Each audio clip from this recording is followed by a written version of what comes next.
Hi, good afternoon. My name is Bonjan Omega. This time we will talk about the classroom management. So first, I know you are familiar with the term, but there is a specific definition of what is classroom management. Before we will define classroom management, we'll have the objectives first for this session. So our objectives would be number 1, define classroom management. Number 2 is to explain the goals of classroom management. Number 3, to explain the needs for socialization. And number 4, to describe how to plan for effective classroom management. So my question first is, what are the roles of a teacher inside a classroom? So there are roles of a teacher in a classroom. So number 1 is the content, or to be concerned with the content of education to be learned. And number 2 is the process of instruction and how the students should learn, their attitudes towards learning, and the resource and technology needed to support the learning. So this time, let's start defining the classroom management. So classroom management is a term used by the teachers to describe the process of ensuring that classroom lessons run smoothly despite disruptive behavior by the students. Also, the term also implies the prevention of disruptive behavior, and according to Dallon and Blank, term classroom management and discipline are often used interchangeably. Also, classroom management are the teacher's strategies that creates and maintain an orderly learning environment, and discipline means teachers' responses to students' misbehavior. Also, classroom management is closely linked to issues of motivation, discipline, and respect. So, what are the goals of classroom management? There are many goals of classroom management, but number 1 is to create and maintain a positive, productive learning environment. And number 2 is to support and foster a safe classroom community. So, teachers should have a good quality of classroom management inside it, because the learning for the students would be better. So, how to create and maintain a positive, productive, and how to create, maintain a positive and productive learning environment. So, number 1 is maintain students' interest. Students' interests are very important. You should know your students, what are their interests, so that you will have a better plan about about the classroom management. And number 2 is to focus on activities that create productive and facilitative learning environment. Me, when I was in high school, I really love my teacher when she has a very, very nice plan for learning. Example, she did very nice learning activities for us, and that means the learning during our high school years for that specific subject was very, very good. Also, is how to support and foster a safe classroom community. It is very important that the classroom community should be safe for the students. Number 1, students are allowed to make the connections needed for learning to take place. Also, classroom management strategy will not work if teacher does not know his or her student. That means it won't work if he or she won't familiarize their students. Also, if the teacher takes time to get to know the students, he or she can not only plan management issues better, but can also minimize disruptions in a more personal way. This has the added benefit of letting the students know that you care about them as people as well as students. So let's go now to effective classroom management plan. This is to assist students to keep task focused. So research demonstrates a significant relationship between the amount of content covered and student learning. This is by Berliner. Also, to reduce distraction from learning. This is an extension of the goal to keep students' task more focused. Also, we will organize and facilitate the flow of learning abilities. Access to learning is assisted by the development of rules and routines that increase involvement and participation. Therefore, management goal must complement. Also, to help the students to manage themselves. That is, to assist students to take responsibility for their own actions as they impact their work within the classroom. So let's now go to managing behavior. We know that inside the classroom, there are a lot of behaviors. Not only good behaviors, but also some are disruptive and misbehavior. So it teaches children how to behave in ways that facilitates learning. Also, teachers should understand that children's behavior is not automatic. Not automatic means that if you expect that the students will be good, not all of them are good. So you or we as a teacher, we should know how to manage those kinds of behavior. So this time, how to handle disruptive or disturbed behavior.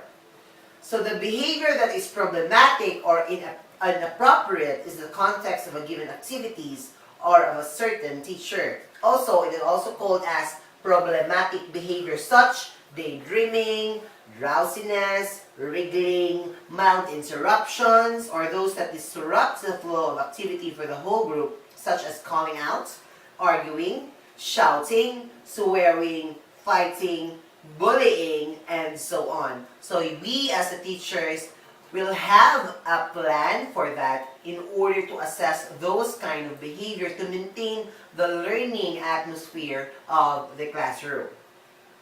So what are the elements of a classroom management? So there are two kinds of elements for classroom management. Number one, the identification and implementation of appropriate strategies for handling this disruptive behavior. Also, number two, concerns the range of behaviors that may be present in a particular group of students and identification. So there are a lot of kinds of planning for effective classroom management. So we'll have it one by one. In order for you or for us to have a good classroom management, we should have seven types of management. Number one is the student's development level or student's characteristics. Number two, creating a physical environment. Number three, creating a learning environment. Number four, effectively managing the classroom activities. Number five, getting students' cooperation. Number six, creating and teaching and maintaining rules and procedures. And lastly is classroom management style. Okay. We'll have it one by one. So, reflecting students' development needs or students' characteristics. As a process of appropriate teaching, classroom management means to consider a student's development level. So according to Brophy and Evertson, we have 4 levels of development for students. So number 1 is the so-called lower primary. Number 2 is the upper primary. Number 3 is the secondary school. And number 4, the post-secondary school. So creating a learning environment. The learning environment must be envisioned in both a physical space and cognitive space. Not only physical space, that means the classroom, but also the cognitive space and how you will impart learning to the students. So creating a physical environment. Physical environment means the physical appearance of your classroom. You should have an organized classroom, like for example, arranged desk, arranged files, nice ventilations, attractive atmosphere for the students, and also it is very important for their learning to take place. Okay? So as a teacher, you should know how to arrange your desk well, your classroom well, how to innovate your classroom, how to decorate your classroom in a very, very nice atmosphere for learning, of course. So, as a teachers, you should have follow-up questions for you in order for you to come up with a good classroom management. So, you can ask yourself, is the space warm and inviting? That means, is the place okay for learning? Number 2, does the room arrangement match the teacher's philosophy